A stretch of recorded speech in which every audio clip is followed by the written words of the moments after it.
Chapter 406, A Joyous but Extremely Helpless Reality. Above the gray fog, the magnificent palace stood silently. Klein drummed his fingers rhythmically on the edge of the long bronze table, concentrating on what he could do in the face of the threat of the Aurora Order and Mr. A. While having a hard time figuring out the other party's intentions, he instinctively came up with an idea. Report Mr. A. Report illegal gatherings. Klein could very easily learn of the location where Mr. A held the gathering through Miss Magician, and thus he would be able to easily report it to the Nighthawks, the mandated Punisher, or the machinery hive mind in secret. An oracle of the Aurora Order was bound to garner enough attention. When that happens, Mr. A's safety would probably be at risk, so he probably wouldn't have the time or effort to track down the believers of the Fool.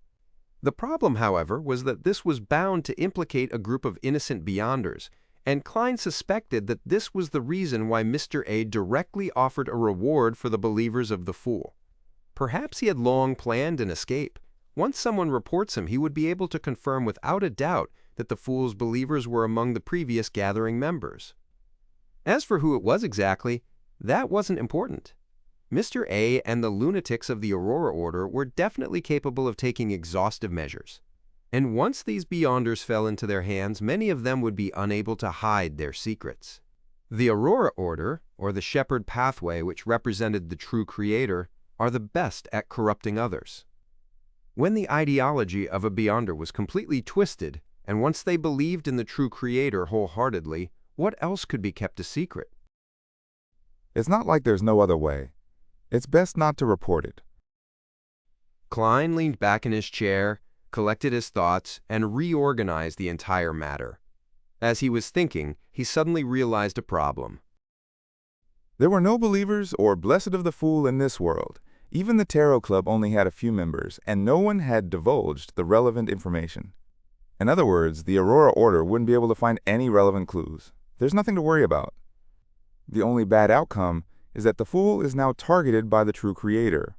Although being targeted by an evil god isn't a pleasant feeling, it basically wouldn't affect anything else. Klein nodded thoughtfully. He had thought it through very clearly. The only flaw in this matter was that he had once used the title of the Fool, written in the language of ancient Hermes, as a password for an anonymous account.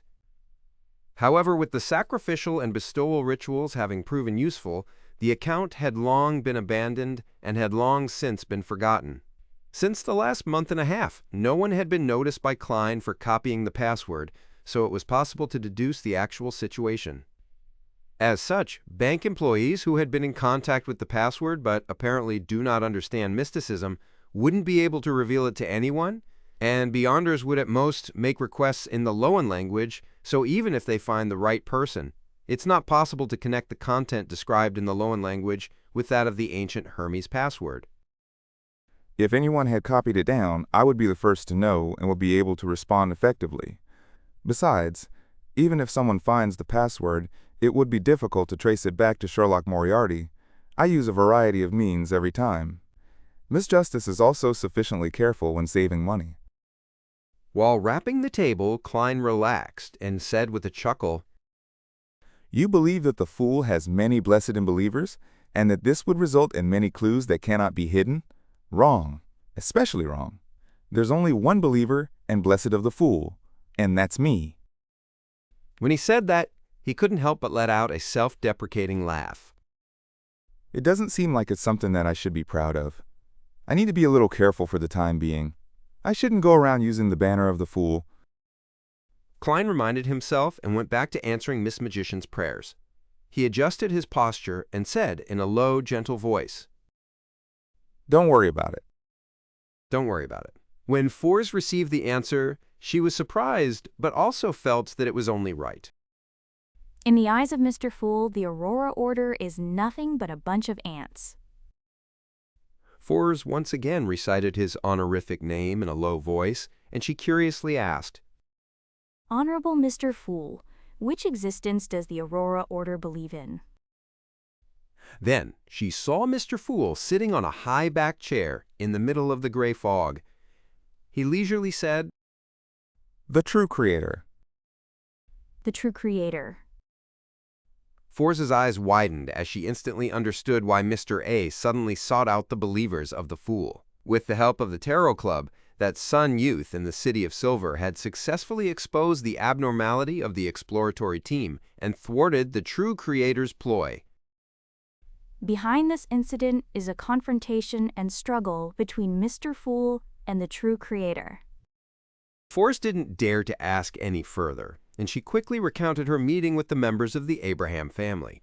She also mentioned Lawrence's will, the strange notebook, and the beyonder characteristic he had left behind. She asked for advice with uncertainty. Honorable Mr. Fool, what should I do? What should you do? Miss Magician really is lucky. Why haven't I encountered such a good thing? Klein responded with a chuckle.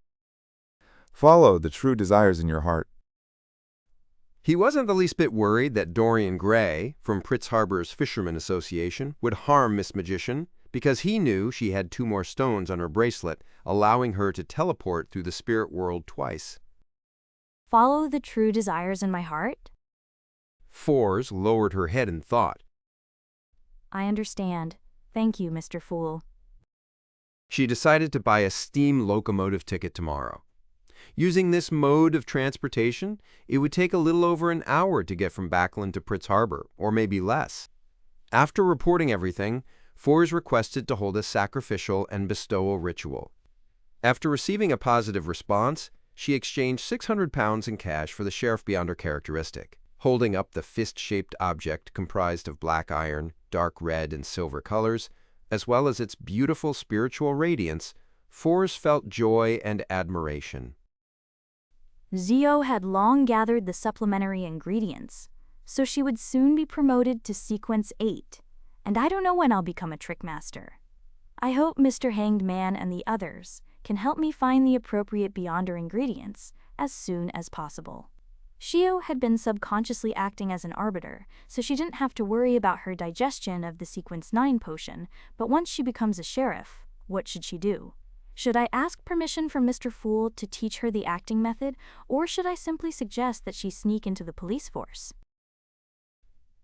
At the end of the long, mottled table, Klein looked at the thick stack of cash in front of him and carefully counted it several times. Through this method, I would have £1,230. I would still be short of £300 to obtain a single Sequence 6 Beyonder ingredient. Of course, £1,500 is the minimum price, and the actual transaction price is usually much higher than this. Where else can I get money these days? As soon as the bicycle patent is granted, shall I sell a portion of the shares?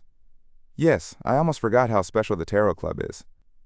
The Werewolf Beyonder characteristic cannot be sold in Backlund for now, so as to avoid being discovered by high-sequence Beyonders from the Rose School of Thought.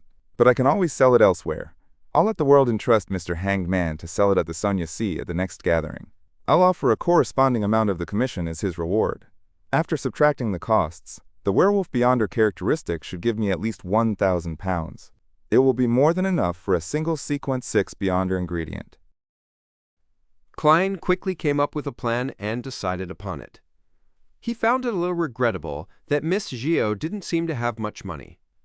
After she became a sheriff, even if she could quickly digest the potion, it would still take her a long time to buy the interrogator's Beyonder characteristic. And if the Abraham family were to take interest in Miss Magician, his subsequent astrologer potion formula would no longer be marketable. What a pity. Klein sighed and returned to the real world. Wednesday morning. Klein didn't suffer from insomnia due to being targeted by the true creator and the Aurora Order's pursuit. He slept till daybreak and happily went out to buy a Desi pie for breakfast. There was no doubt that Desi pie required sweet iced tea to match it. As he enjoyed the food and flipped through the newspapers, he discovered the advertisement for the Ernst firm and learned that there would be a Beyonder gathering convened by Eye of Wisdom tomorrow night. This time, I'll be able to request to purchase the relevant Beyonder ingredients, but there's a high chance that it wouldn't be available. Even if there's something, it will be supplementary ingredients like the hair of a deep-sea naga. Klein seriously considered the channels in which he could find the ingredients. He spread out his left hand and counted with his fingers. From the Tarot Club, there are the outlets of Little Sun, Mr. Hanged Man, Miss Justice, and the rest.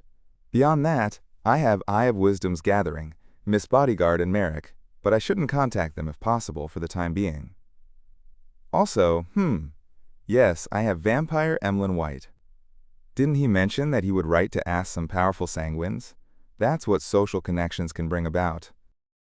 Coming to this thought, Klein immediately decided to go to the Harvest Church to wait for Emlyn White. Although it was impossible for the Aurora Order to track him down, it still gave him a sense of urgency, making him want to gather the Beyonder ingredients as soon as possible. When he digested his potion, he would quickly advance to Sequence 6. 10 in the morning, south of the bridge, Rose Street.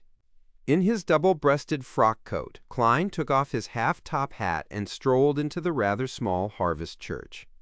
At first glance, he saw the giant-like Father Yutrovsky and Emlyn White, who was dressed in brown priest robes. The latter was wiping the candle lamps with a numb look on his face, as though he would rather be dead. What a coincidence. Wait, don't tell me he's here for the entire day? He only returns home at night? Klein casually found a seat and sat down. There were less than 5 devotees in the entire cathedral. Emlyn White also saw him and put down the rag. He walked over and sat beside him. The vampire's expression suddenly became lively. He raised his chin and said with a chuckle, "You came here suddenly because you have something you need my help with, right?"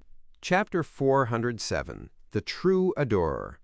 Inside the Harvest Church, Klein tilted his head to glance at Emlyn White. Without ruining the serene atmosphere, he deliberately suppressed his voice and laughed, returning with a question. Are you short on money? As soon as the words left his mouth, he felt as if he were asking if Emlyn knew about the multi-level marketing company Amway. Emlyn was first taken aback before he scoffed. Don't insult a noble sanguine with money. Klein instantly sneered.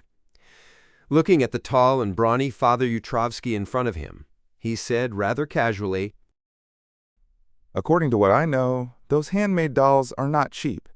They can even be called expensive, especially those that are as tall as a human. Emlyn gaped his mouth in an attempt to retort, but he failed to say a word. After a moment of silence, he coughed lightly, feigned indifference, and said, Tell me, what is it that you want my help with? I'm not a sanguine who likes riddles. Klein didn't look at the vampire next to him. He smiled and said, I have a friend who is about to advance. He needs to collect the relevant Beyonder ingredients. I wonder if you can help. Emlyn White said arrogantly, Are you doubting the capabilities of a sanguine? Even if I don't have them, I can write and inquire from the nobler excellencies. That's what I want. Klein immediately responded with a deluge of words. Mutated pituitary gland of a 1,000-faced hunter and 100 milliliters of its blood, characteristic of a human-skinned shadow and 5 strands of a deep-sea naga. As long as I can get any of these, I will pay you the corresponding price. The cheaper the price, the more you will be rewarded. He purposefully increased the number of supplementary ingredients to avoid any losses. Upon hearing this description without any stuttering, Emlyn White suddenly felt as if he had fallen into a trap of sophistry. Trushan, he calmed his emotions and said, The cost for the Beyonder ingredients is at least 100 pounds, while supplementary ingredients are at least 10 pounds. Although I'm not clear of the level of the things you want, I believe that they're definitely not cheap or common. Otherwise, you wouldn't have come to me for help. Very smart. Klein laughed. Deal. At this moment, Emlyn White had a deep suspicion that he was asking for too little. Aski nadobe masman. Therefore, he added, Mr. Detective, do you have any clues on removing the psychological cues? Seeing that Father Yutrovsky was concentrating on his prayers at the altar ahead of them, Klein turned to glance at the vampire and said, I have the simplest method. Emlyn White's red eyes lit up. What? Klein said with a chuckle. Defeat Bishop Yotrovsky and snatch his mental terror candle away. After you meet up with your parents, you should possess the strength needed. Are 3 sanguines not the match of a single Dawn Paladin? The corners of Emlyn's mouth twitched as his expression collapsed. We lost. Chakal. We couldn't beat him. Chakal. My parents were nearly captured. That mental terror candle is really strange. So you've already tried. The entire family almost converted to become believers of Earth Mother. 3 sanguines weren't even able to defeat Father Yotrovsky. With the help of the mental terror candle and the blood transfuser, Father Yotrovsky is that terrifying. Or are vampires too weak? However, all the rumors point towards vampires being rather powerful. Klein said. Then you can write a letter and ask for the help of the Noble Excellencies. There shouldn't be a lack of powerful experts among the sanguine. Emlyn White answered with a numb expression. They refused. Suddenly he looked at Klein with hope. Can you defeat Father Yotrovsky, or could your friend beat him? After receiving the sun brooch and the biological poison bottle, and digesting most of the potion, I originally thought that I would be able to defeat Father Yotrovsky in my spirit-body state. However, your description just now made me uncertain. Is the mental terror candle that bizarre? This kind of sealed artifact is obviously great at restraining spirit bodies. Klein rationally shook his head. No way. He quickly changed the subject. Why would those noble excellencies of the sanguine refuse your request? To them, this should be a simple favor. Emlyn White's face instantly turned ashen. They say that Father Yotrovsky is a blessed of Earth Mother. They do not wish to enter into direct conflict with him. They are studying means to remove the psychological cue. For example, they are venturing deep into the Sanya Sea, the Fog Sea, and the Berserk Sea, in search of the dragons that have long secluded themselves. He added with a smile even uglier than a weeping face. By the time they figure it out, or find a dragon well-versed in the psyche domain, I might have already become a devout believer of Earth Mother. I'm beginning to appreciate how precious life is and how joyful a harvest is. A blessed of Earth Mother? Father Yotrovsky is a blessed of Earth Mother? It's no wonder that he has so many mystical items. From the looks of it, as a powerful pirate, suddenly switching to the Earth Mother wasn't a simple matter. Klein sighed, and then he felt a sense of lingering fear. He had almost agreed to Emlyn White's request to attempt to defeat Father Yotrovsky. If I lose, then I might even be locked up in the basement and forced into confinement. If I win, I might just offend another deity. No, there's no way of me winning. The Blessed of Earth Mother definitely has an appropriate trump card. If it wasn't for Father Yotrovsky suppressing his split personality, then I probably wouldn't have been able to defeat him. Klein wisely didn't pursue the topic. He once again looked at Father Yotrovsky and said, You can try to find an organization called the Psychology Alchemists. Otherwise, you'll have to wait for Miss Justice of our tarot club to become a psychiatrist. By then, you might be reluctant to break away from the faith of Earth Mother. Klein silently added, To him, it was best if Emlyn White also joined the Psychology Alchemists.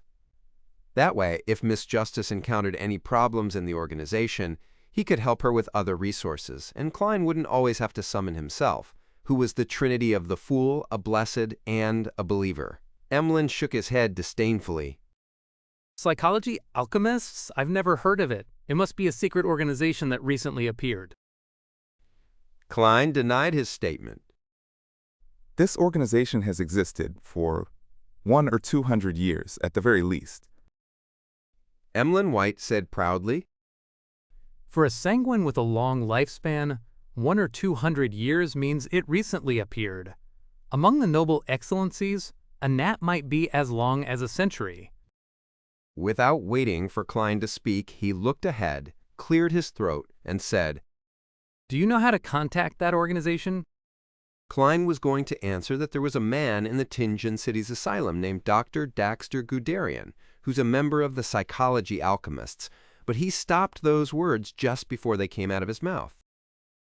With the true creator targeting me, it's best that I don't get involved with people or matters in Tinjin. There's a certain risk of exposure, And once exposed, with the Aurora Order's madness, they would definitely not let Benson and Melissa go. Klein slightly shook his head and said, I've only heard of this organization. You can write and ask the other Sanguine. Emlyn White was disappointed and stopped talking about it. He turned his head to look at Klein and said, I'm guessing your friend who's about to advance is you. Klein looked forward without a care and replied leisurely, Congratulations, you got it right. Emlyn White was stunned. This was completely different from what he had expected. Noticing his change, Klein laughed softly. Mr. White, the most suitable job for you isn't to be an apothecary but to be an actor. Emlyn was stunned at first, but he immediately raised his head arrogantly and said, I'm a deep, noble sanguine. I don't rely on my looks to make a living. Do you think I'm praising you for being handsome? Klein slowly stood up and laughed. No, I mean you are very talented at comedy. While Emlyn White's expression froze, he squeezed his way out to the aisle and said, Don't forget what I entrusted you with. Fritz Harbor, White Oak Street. Forrest Wall took the steam locomotive early in the morning and arrived at the kingdom's largest and most important port. She had also booked tickets for her return trip by boat, which was relatively inexpensive. Taking in the smell of the sea, Forrest saw many of the dock workers who were in a hurry. In the middle of each season, the port was swarming with temporary workers for relatively decent pay, and many poor people living in Backland's East Borough would head southeast, on foot and in groups, traveling a distance of more than 60 kilometers. This was the same thing they did when harvesting hops.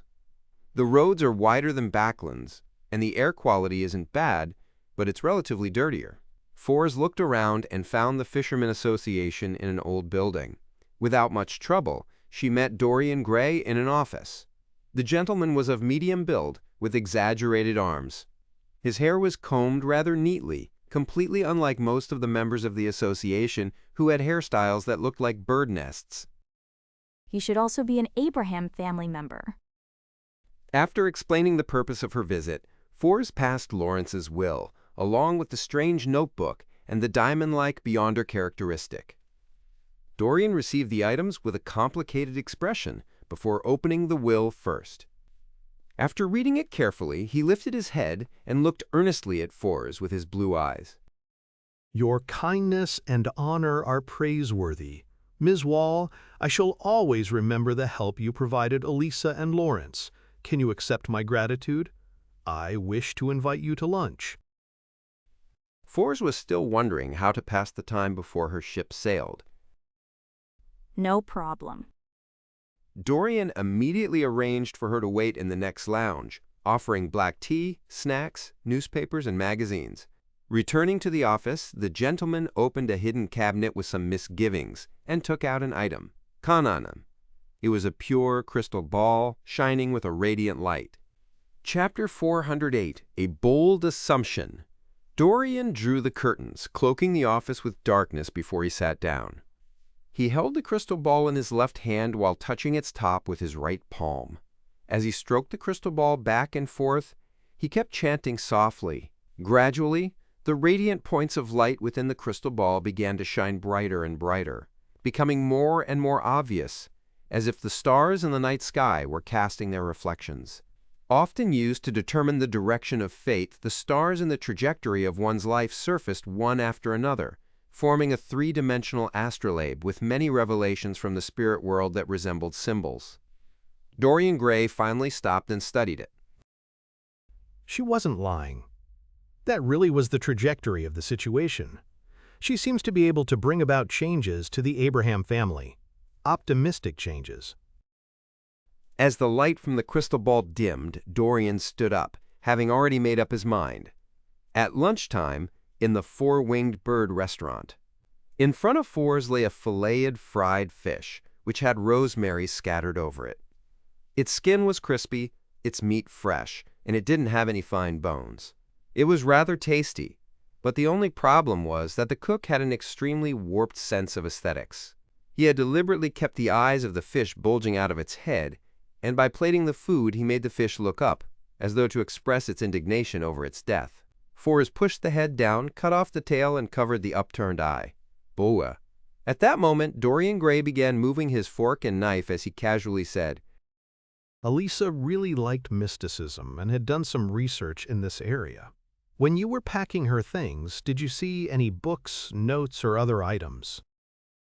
There were some notebooks and books. As a result, I became a mysticism enthusiast, but unfortunately, I couldn't understand some of the content at all. Forrest added inwardly, For example, the sights in the spirit world. Not only was it absurd, illogical, and messy, incapable of expressing ideas, even if I forced myself to read it and systematically calm my impatience, it was still difficult to remember its contents. I would forget it once I finished reading it, let alone understand it. Dorian nodded slightly and laughed. Then you can consult me. I'm also a mysticism enthusiast, quite a proficient one, if I may add. Really? That's great. Forrest answered appropriately. Seeing that she was really interested, Dorian immediately diverted the topic to mysticism. Sometimes he would bring up the spirit world, and sometimes he would talk about his cogitation experience. Having been prepared before he even stepped into the restaurant, he had deliberately chosen a secluded and quiet spot. Hence, he didn't need to fear that the customers around them would overhear their conversation. At the end of the lunch, Dorian offered, I didn't know how to express my gratitude, but now I don't have to worry about it anymore. Heh. Although Lawrence had paid you, I don't think that's enough to match your kindness, good-heartedness, and honor. Ms. Wall, you can write to me and ask about any questions you have about mysticism. That's the least I can do to express my gratitude. That's what I wish for. Forrest didn't refuse. From the exchange just now, she could clearly tell that Dorian Gray possessed rich, systematic mysticism knowledge. He was indeed worthy of being a member of the ancient Abraham family, and this was also considered something she was lacking in.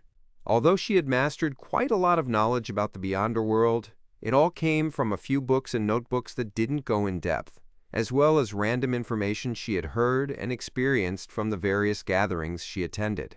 It wasn't comprehensive or systematic enough, and it just had too many shortcomings. Upon hearing her reply, Dorian raised his cup and smiled. I hope that one day we will also possess mysterious and extraordinary powers. Northborough in Backland, St. Samuel Cathedral. A group of men wearing black trench coats and red gloves entered an underground area. The leader was a man in his 40s, with soft facial features and long hair. Wearing a pompous top hat, he carried a black cane which was inlaid with gold. He quietly followed the Nighthawk leading the way and entered a rather spacious room. There were many bookshelves in the room, with various dossiers placed on them. A mesmerizing, beautiful woman wearing a black robe with blue eyeshadow and blush was leisurely sitting in a high-backed chair. She didn't get up to greet him. It was the former spirit medium, Daly. Soist, all the information you need is over there. Daly gestured with her chin at the table by the door. The middle-aged man named Soist smiled and said, Daly, why were you sent to guard this place? You should be tasked with more important matters. No, this is what I wanted. I need to settle down and read more information. This is to ease my future progress. Humans are fragile creatures, and they need a certain amount of time to calm down. No one can always be in peak condition, enjoying the thrill and pleasure without any rest. Your style really has never changed. Unfortunately, you've never given me the chance. Soist burst out laughing. Daly shook her head seriously and said, Obviously, you don't understand me. My current hobby has turned even more novel. If you can turn yourself into a rotten corpse or expose your white bones, then I'll definitely be filled with interest in you. She turned to look at the red glove behind Soist. Leonard, why did you choose to join his team? This fellow is conceited, arrogant, and gutless. He keeps fantasizing that women would take the initiative to crawl into bed, waiting for him. To be honest, perhaps this is the unique trait of a nightmare? When she mentioned nightmare, Daly visibly paused. Leonard helplessly said, Ma'am Daly, this was the arrangement of His Excellency Sesamir. Is that so? I can see that you agree with my views on Soest. Daly concluded in a slightly husky voice. Leonard was momentarily at a loss for an explanation. Fortunately, Sol Assure Soest didn't pay much attention to Daly's words. Walking over to the table filled with information, he picked up a dossier and flipped through it. Leonard and the others immediately surrounded him, imitating their leader. After the sound of paper flipping went on for some time, Soest casually asked, What's new in Backland recently? Something you think is worth paying attention to? Daly's eyes moved slightly. After thinking for a while, she said, A few Beyonders who work with us have passed on news that many people are searching for an organization that believes in the Fool, and they have given the corresponding honorific name. After describing the Fool's honorific name in the Loan language, she chuckled. I seem to be witnessing the birth of an entirely new cult. Of course, it might be the incarnation of an old friend. What do you think, Soest? Soest considered the matter seriously before saying, No, I've never heard of such an organization. At that moment, Leonard looked up from the dossier he was reading and mused, Could this have something to do with the 2 tarot rituals we're investigating? The Fool is the first card in a deck of tarot cards, the most important major arcana card. Daly froze for a second, then she nodded thoughtfully. That's an interesting idea. But there's no evidence. It's pure speculation, and it cannot even be considered a deduction. Soest said, disapproval within his tone. Leonard revealed a faint smile and said, Emperor Roselle once said to make a bold hypothesis and then carefully back it up. Hillstonborough Quelaag Club. As soon as Klein entered the hall after leaving the Harvest Church, he saw the equestrian teacher, Talim Dumont, sitting in a secluded corner, seemingly pondering over something. Noticing that lunch was still some time away, Klein went over and greeted him with a smile. Good afternoon, Talim. You seem to have encountered another problem? Talim snapped to his senses with a start and hurriedly shook his head. No, nothing. Klein mumbled, sat down, and laughed.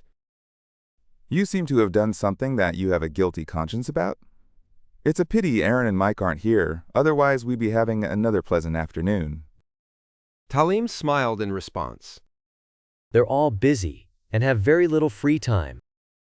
Without waiting for Klein to speak, he looked around and said, Sherlock, there's an important figure who is very interested in you after hearing about your deeds. He would like to meet you. Would you be willing? Frankly speaking, this leaves me envious. It's a very rare opportunity. Wait, what deeds did I do? Help Mrs. Mary catch her adulterous husband? Accompany reporter Mike to a brothel? Even in my past few trips to Eastborough, I didn't do anything impressive. At the very most, they'd know that I made a contribution to the serial murders and that I helped Dr. Aaron resolve his nightmare by providing him with counsel. Klein was confused. After 2 seconds, he suddenly understood the reason. The important figure must have asked Talim if he knew of an excellent detective, and he could only think of me, so he offered to embellish descriptions about me that sounded pretty impressive, such as the true person who cracked the case behind the serial murders, the person who noticed that Mrs. Mary's former husband and his mistress had attempted to siphon funds from the coin company. I was probably described as being effective and sharp, a great detective who struck swiftly and precisely. This is how you tout each other in business. Klein sighed. He hesitated for a moment and said, I'm sorry, Talim, but as a detective, I have my own principles, and that is to not get involved in matters involving important figures. On the stage of the higher-ups, what might be a sneeze-like friction among them might very well be an unbearable disaster for me. I won't paint a target on my back, so I won't see this important figure. This was actually something Klein had decided upon before he became a detective. He was prone to an investigation once he was involved with high society. Therefore, before he became a faceless, he didn't want to bear such risks. You're very rational. Talim sighed and said, The important figure has anticipated this reaction and believes that such a detective is even more trustworthy, so he wishes for you to take on a commission that wouldn't involve high society. What kind of commission? Klein asked. Talim chuckled and said, The Capim case, which you and Mike were talking about last time. The important figure is very interested in the organization that uses tarot cards. He said that there has been more than one such case and wishes for you to find any relevant clues. Chapter 409, December. What, getting me to investigate myself again? Klein nearly suspected that this was a deliberate test. An organization that uses tarot cards to represent itself really is interesting. And I think so, but I don't want to sell myself out. Right, Capim's matter is clearly not that simple. He had a total of 4 Beyonders protecting him, so there must be a powerful faction behind him. What's the difference between investigating this case and being involved in high society strife? Well, this isn't something Sherlock Moriarty should know. Klein revealed a thoughtful expression, and while weighing his options, he said, It's not easy to find a mysterious organization. Besides, it's very dangerous. Talim seemed to have expected his answer, and chuckled. Sherlock, there's no need for you to take risks. The important figure's intention is for you to pay more attention and to gather the relevant information or rumors. Here's £5 in cash, money for your activities. Even if you don't receive any valuable information, the money is yours. And once you gather any useful clues, he'll pay you per lead and reimburse you for your expenses throughout the process. Such good conditions? That important figure has put a lot of his attention on this matter. Does he have connections with the forces behind Capim, or does he wish to find the mysterious organization that uses tarot cards as a codename to help him? Reimburse. It's been a long time since I've heard someone promise me something like this. Since he's already gone so far by promising me such perks, it would appear very suspicious if a private detective were to refuse the commission. Furthermore, the matter of investigating myself should clearly be left to me. Klein hesitated for a few seconds and said, All right, I'll do my best. He didn't stand on ceremony, and he accepted the 5 one-pound notes that Talim handed him, intending to provide a vague clue every week or two. Isn't the Aurora Order looking for the Fool? The Fool is obviously part of a tarot card. I hope that important figure will pursue this path all the way and get rid of Mr. A. A thought began to form in Klein's mind. Under St. Samuel Cathedral, Soul Assurer Soist assembled his team together to discuss their subsequent actions.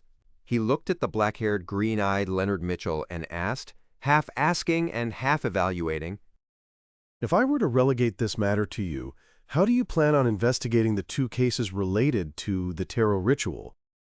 Leonard lifted his hand to comb his hair, smiled, and said, First, I would go according to my train of thought from before. I would do a reverse search for the people or organizations seeking the Fool's believers. They might know something. Second, I would reinvestigate the first 2 cases and place all the people involved in a name list, regardless of if they were suspects or not. Then, I'll use the powers of a nightmare to inquire and eliminate them one by one. The devil might be in the details, hidden in the person who's most improbable. Soist let out a chuckle. I've read through the dossiers. These 2 cases involve a lot of people, each living in different places. Wanting to re-examine them is quite difficult, and some of them are already Beyonders who are secretly active beneath the surface. They know how to hide themselves very well, and we have no way of knowing where they are. If we were to perform an investigation according to your idea, then what we need wouldn't be a small team. The Church would have to inject at least 5 more Sequence 7 or above Nighthawks, and the corresponding support personnel. Another red glove reminded Leonard. The case we are in charge of is focused on the devil summoning case. Leonard didn't seem angry as he let out a soft laugh. I know. I'm only providing my point of view. As for whether or not it is used, or the extent to which it will be used, will be decided by Captain Soist. He paused for a moment and revealed a puzzled expression. I don't understand why the 2 cases related to the tarot rituals didn't have a high priority. The former involved an evil god's attempted descent, countless times more serious than a mere devil summoning. Soist picked up his coffee and took a sip before leisurely answering. The Nighthawks have limited manpower. All cases require a certain priority level. Up to now, the secret organization, represented by tarot cards, hasn't expressed any obvious malice towards us. Their actions, to a certain extent, have helped us. For example, they foiled the descent of the true creator, as well as letting us know that the human trafficker, Kapim, isn't a simple person. There must be some big secret underlying the matter. After saying that, he smiled and said, Perhaps they can help us discover even more unsavory matters.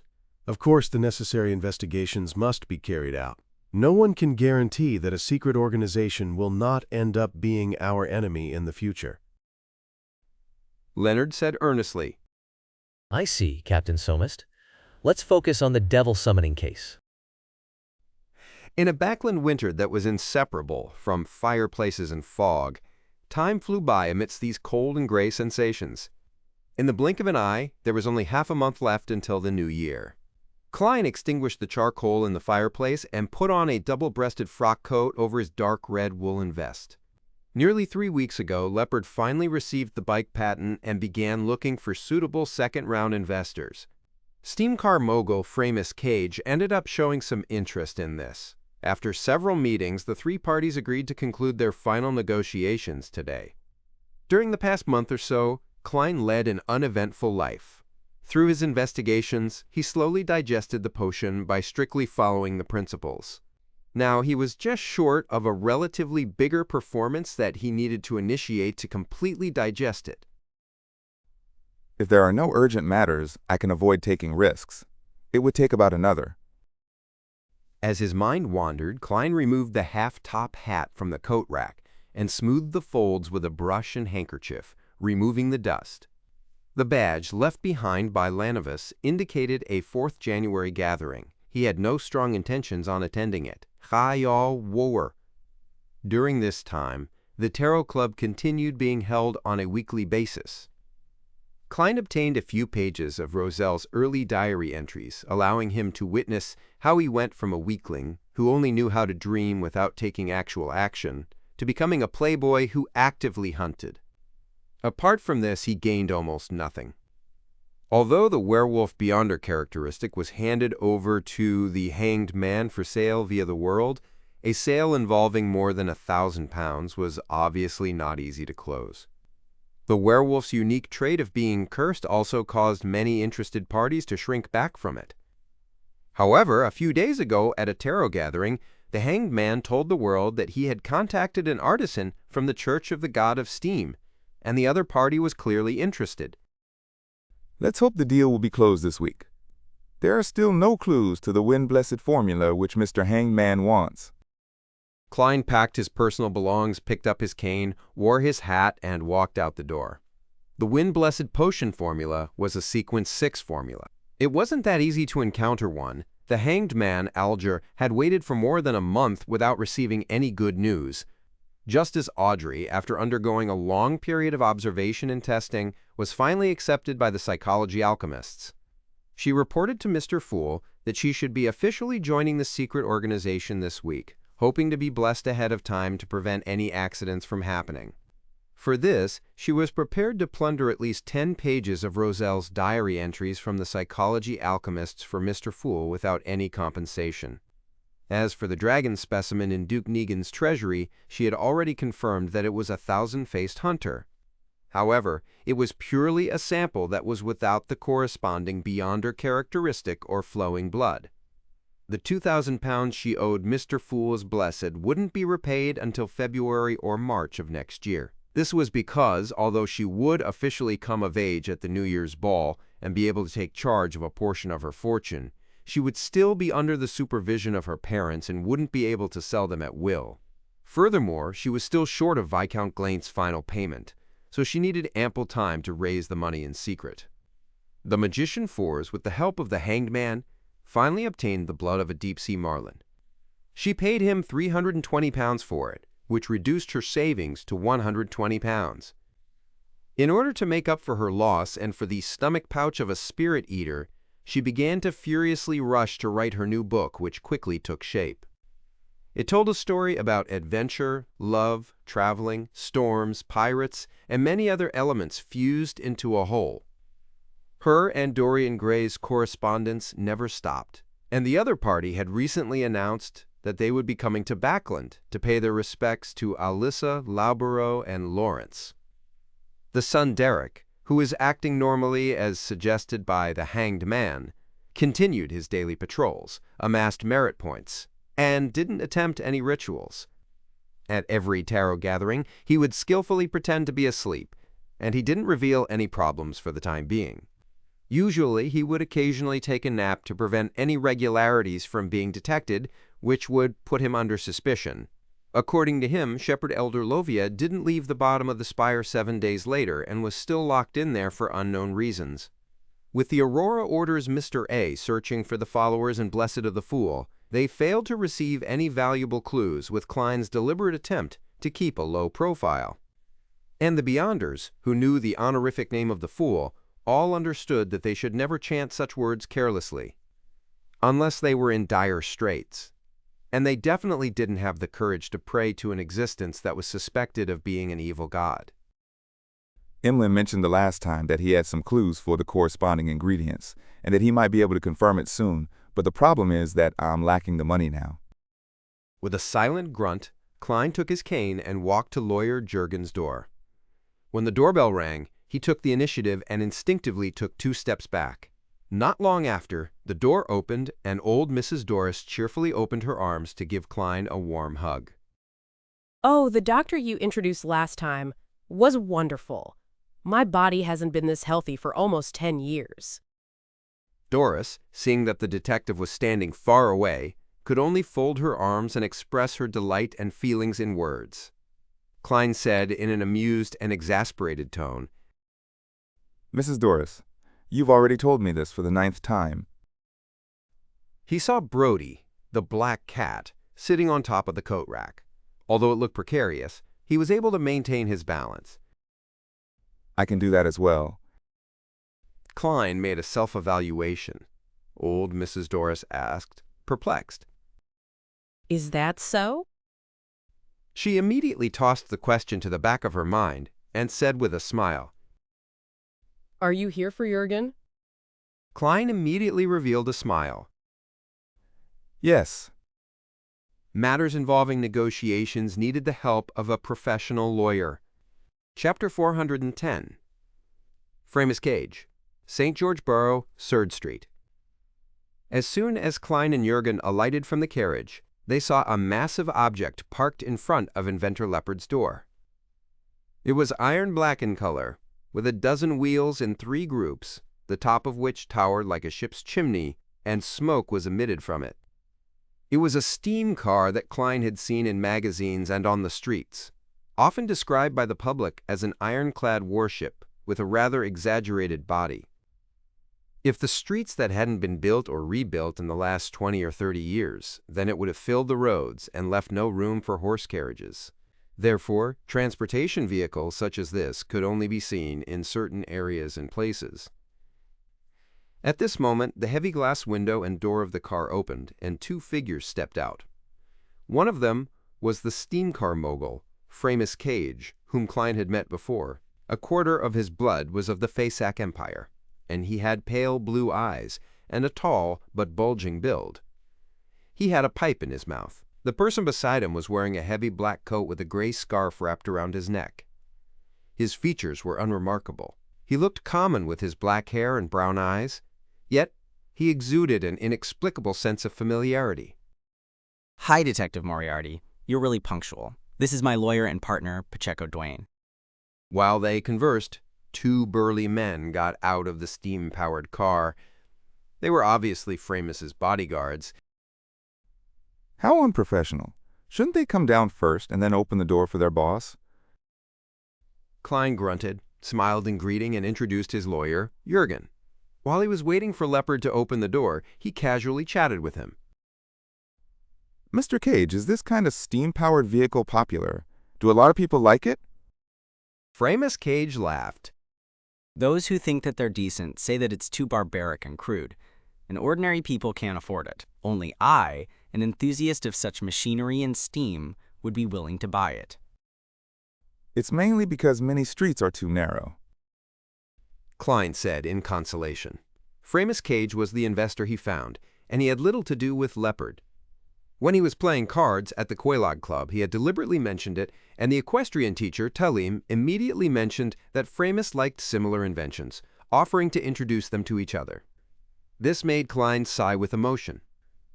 The club really was a great place to develop connections, and the members who joined it were never really interested in the free food, drinks, and activity venues. Haha, this is indeed one of the reasons. As the population increases and the cities grow larger, the horse carriage will definitely be eliminated. It's just too slow. What this world is pursuing now is efficiency. Framis said confidently. He then revealed a smile. Also, I've already obtained an order from the military. They want me to make some improvements, just like it was mentioned in Roselle's manuscript. Increase the armor's bulletproof plating, cover the tracks, so that it can drive on a simple road. In addition, add a thick cannon barrel, and then this will be a brand new weapon. Roselle's manuscript. Klein sighed silently, and for a moment he didn't know what to say until, finally, Leopard opened the door. In the discussion that followed, the main people talking were Jürgen and Pacheco. The two lawyers would argue with each other and discuss the terms with their employers, while the completely unprepared inventor Leopard sat there in a daze.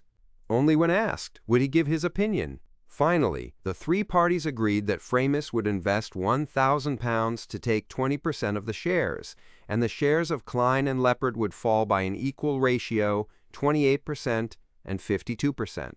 At the same time, Framis agreed to buy a further 18% of Klein's shares at a premium, and this cost him £1,000 after taxes. Similarly, he would buy a 9% stake in the company at a post-tax price for £500. As a result of this deal, Framis became the largest shareholder in the newly established Backlund Bike Company with a 47% share. He became responsible for the subsequent industrialization and marketing, while the company would be funded with the £1,000 he invested as the initial capital. Leopard was the second largest shareholder, with 43% of the shares. His job was to help in the setting up of the assembly line for mass production. Mr. Klein, who only had the remaining 10% of the shares, became a purely financial investor. And the £1,000 he earned from selling his shares had sent his personal wealth skyrocketing to £2,235, almost enough for him to buy a main ingredient for a faceless potion. As a private detective, he still continued accepting commissions in the past month or so his daily expenses didn't drain his savings. I still have to pay £50 to lawyer Jürgen, leaving me with £2,185.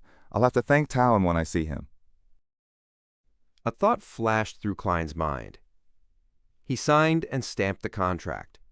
Then, he stood up and shook hands with Framis and Leopard. I hope for a pleasant partnership. Framis took out his golden pocket watch and looked at it before chuckling. Normally, we should have lunch together to celebrate the closing of a deal, but there's an important person waiting for me. I'm really sorry, but there will still be a lot of opportunities in the future. An important figure, another one. The one behind Talim? The one that I claimed reimbursement from, using fake information that points to the Aurora order? Klein suddenly felt a little guilty. Baya. He hurriedly smiled and said that he didn't mind. After exiting the house and getting into a carriage, Jürgen suddenly frowned slightly. Sherlock, you agreed too readily? Why do you say that? Klein asked curiously. June. He didn't even know what Jürgen was talking about. June, Jürgen said rather seriously. When we were talking about the transfer of shares, based on your description and on Framis's performance, I can imagine a bright market prospect for bikes. Although it's just an invention at the moment, deflating the overall valuation, you should have kept more shares, even though £5,000 is a good price. That way you can get better returns in the future. I thought you were only going to sell 8% and have the confidence to haggle for £500, but you actually agreed to 18%. Even if it were only £500, you would have made a several-fold return on the investment. You shouldn't have been in such a hurry. Because I'm in need of money. However, I did agree very readily, without any hesitation. It was a huge transaction, so that does seem rather abnormal for me.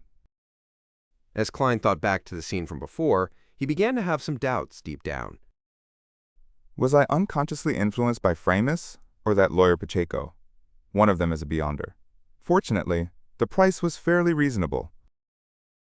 As he pondered over the matter, Klein said to Jurgen, who was waiting for an answer, The new year is coming soon. He had no idea how to explain it, so he randomly chose an opening. If the other party was a smart person, then they would go along with the opening and perfect the explanation with their own reasoning. There was no need for Klein to describe it any further. Of course, this was a move aimed at smart people. Ordinary people would end up pressing "so" or "what exactly happened?" Lawyer Jurgen was obviously a smart man. Noticing Klein's brief silence, he nodded and said, I understand. What do you understand? I haven't even thought of what to say. Klein pointed to the steam metro station in front of them and said, I'm getting off here. I need to meet an informant. As the steam-powered vehicle roared forward, Framis, who was sitting in the front row, wound down the window and blew out a ring of smoke. He said to the inconspicuous lawyer, Pacheco, Did you use your powers just now? It was passively triggered. Pacheco said with a smile. My powers aren't suitable for such situations. I prefer to face government or enterprise employees. Framis nodded slightly. I just wanted to remind you, there's no need to use your powers in such situations. Do not let this affect what matters most. I understand. Pacheco replied in a low voice. East Borough, in a cheap coffee shop. When Klein arrived, old Kohler was already waiting for him. He removed his scarf, took off his hat, sat down across him, fished out a stack of one-solly notes, and handed it to him. For next week's expenses and a bonus for the information you provided me the last time, that's a total of £1. He was recently very generous with giving bonuses, since he had already found a person to claim them from. Old Kohler, whose face was clearly ruddier than before, received the cash, feeling a little embarrassed. The information I gave you previously didn't seem to be that important. No, the importance depends on who wields it. There are a lot of things that you might find trivial, but it's how other people earn their money. Klein explained with a laugh. What happened this week? Old Kohler took the stack of bills and stuffed it into his pocket. He said thoughtfully, Just like before, many people are still looking for the believers of the fool. Haha, how could anyone believe in the fool? That isn't a good name. The corners of Klein's mouth slightly twitched. Are they making progress? The Aurora Order is really persistent. Klein thought helplessly. No, there's no such person. Old Kohler shook his head and then said, There are a few people organizing strikes recently. They came to me a few times, claiming that they will be fighting for reasonable working hours and salaries. It's a very normal thing in this era, but it can lead to quite serious consequences. Klein thoughtfully said, Pay attention to the organizers of this matter, but don't be too anxious. Safety first. All right. Old Kohler cleared his throat and said, There have been a lot of gangsters and bounty hunters looking for a person these days. I don't know why, but I believe someone has offered a bounty. Who are they looking for? Feeling the cold, Klein took a sip of his coffee. Chopthignantischen, the warm liquid ran down his esophagus and warmed his belly. Old Kohler thought for a moment and said, A man named Isaac Eggers. Isaac Eggers.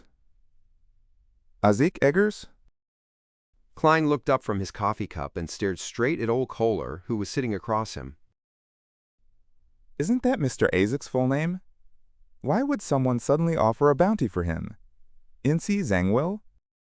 Relying on his clown powers, Klein feigned indifference as he asked, Did it say what kind of person he was? Old Kohler recalled and said, He seems to be of Balaam lineage and was once a university lecturer.